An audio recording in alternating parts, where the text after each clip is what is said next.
Hello everyone, I'm Indie Enjoyer, and this is my list of top 5 RPGs I have played this year. They won't be your typical RPGs, so stay tuned till the end. I'm going to leave timestamps in the description for each entry as well. Also, a honorable mention goes to a game called The Lookout Side, which I have played but wasn't recording videos at the time yet.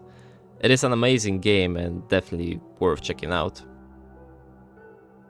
House of Necrosis is a turn-based horror RPG done in 32 bits and 3D graphics. We wander around a bizarre house that changes every time we enter. It has some learning curve at first, as we don't know what each monster does, how much damage they deal, and so on. But as we play the game and die a bunch of times, we get better and better at it. There are quite a few components that make the game different and fun on each playthrough, such as potions that always have a random effect and preparation in the safe zone before each run. We have to remember to keep a rescue crystal on us each time we go in so we can safely come back without losing our items. A unique but weird feature we have is to change the camera view to first person. We cannot do anything with that view, just enjoy the different perspective on the environment and monsters. Overall, the replayability is there.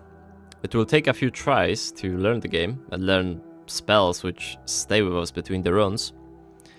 The variety of monsters are there, especially on deeper levels, and each situation can be approached in a different way to reach our goal. I got addicted to it to the point of finishing the main boss by myself, and there was still more to do after that, so I definitely recommend checking this game out. Nakuma is a short single-player RPG with focus on grinding for gear and experience, heavily inspired by an old MMORPG called Metin 2. It's definitely grindy, as the only thing we can realistically do is get better gear and kill monsters for experience, so we can do it again with harder monsters. Even then, it does scratch that itch of seeing numbers go up. We can also decide if we want to go more mage or more warrior style, as we find new spells along the way. The Metin 2 inspiration is through the roof. Everything from UI to how everything looks and even gameplay mechanics are similar to that game. We even get magic stones that work exactly like Metins in the source game. If you never played Metin 2, then this game might give you a completely different experience, as those similarities is what gives the game this sort of nostalgic feeling. Either way, it's quite a linear experience to be finished under 2 or 3 hours, depending on how much you are going to rush through. So I still recommend at least trying it out for yourself. Nox Mortalis is an upcoming retro-style open-world game that mixes many genres such as RPG, survival, horror, dungeon crawler and more into one game. The game is not out yet, but the demo provides a lot of playtime for those that are interested. It doesn't hold your hand, you have to explore and figure stuff out as if it was your first Minecraft playthrough.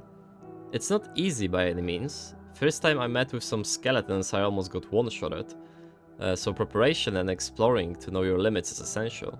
You have an open map, free to explore with resources scattered around for your own benefit. From what I have played, the game is still mostly about going into the cave, killing the monsters there and grabbing the loot, but you are free to do whatever you want. The horror elements are there in the shadows, slowly giving you a sense of eeriness and that you are not alone. The music amplifies that feeling as well. In terms of graphics, I'm not a fan of the mesh pixelated visual on the screen, it just makes my eyes hurt, but at least it can be reduced down in the options.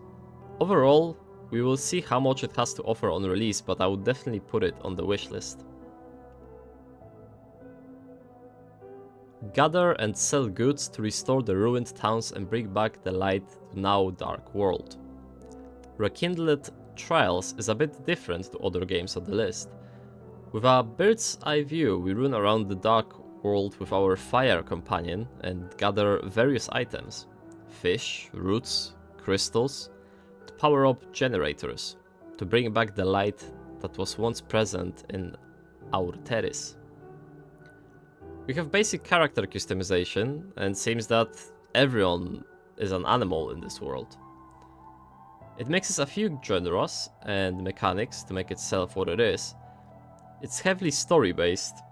Gameplay mechanics introduce us to haggling and inventory management for the best price possible, and the main point is to restore the town to its former glory. To some degree, it's a weird game, but it's actually good and fun overall. It's cozy to run around and gather various materials, trying to fit as much of them into our inventory and then sell them at the best possible value, as well as meet new characters and get to know more about what actually happened. Definitely recommended for people who want a RPG experience without the constant fighting and prefer to explore the world and story that it has to offer.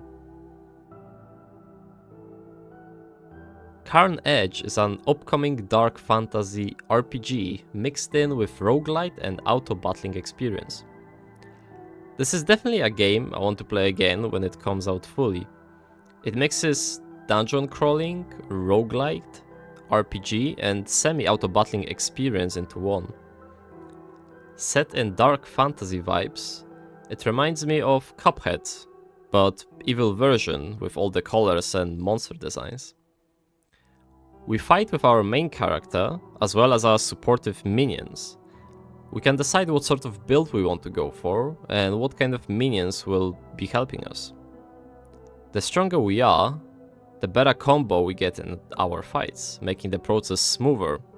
But getting stronger isn't that easy. It takes a bit of trial and error, making the difficulty of the game quite balanced. It's definitely something different and unique when looking at it as a whole product. From the visuals to the gameplay itself, trying it out is definitely valid. So that's all top 5 RPG games for 2025. Thank you for watching and tell me some of your favorite games of this year from the genre in the comments below. Subscribe to stay tuned for other lists coming soon. I'm Indie Enjoyer and I will see you in the next one. Bye!